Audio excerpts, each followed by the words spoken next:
ఇంటి వైపు చూస్తూ వచ్చినాడు, ఆ గృహాన్ని వైపు చూస్తూ వచ్చినాడు, ఆ యొక్క మనిషి వైపు చూస్తూ వచ్చినాడు. ఉగ్రతను అంతటితో చేపెట్టి ఆపాడు. చుట్టూ అందరినీ సంహరింపచేస్తూ వచ్చినాడు. చుట్టూ అందరిని అగ్నితో తుడిచివేసి కాల్చివేస్తూ వచ్చినాడు. కాబట్టి మన హృదయాల్లో కూడా మన దేవుని మనం స్థానం ఇచ్చి దేవుని వెంబడించే వారిగా ఉందాం.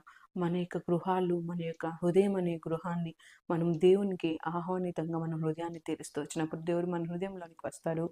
దేవుని మన హృదయంలో ఉన్నప్పుడు మనము ఇలాంటి మేలులు మనం రుచి చూస్తూ వచ్చిన వారిగా ఉంటాం.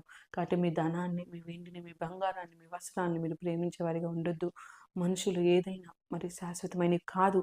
అన్నీ ఒక దినాన మరి కంపల్సరీగా ఇవన్నీ ఇక్కడే ఎండ్ అయిపోతాయి. కానీ మనతో వచ్చేది మరి దేవుడు మాత్రమే. మనకంటూ ఏర్పరిచిన స్థలము భూమి కాదు, భూమి మీద ఏది కాదు, కానీ పరలోక రాజ్యం.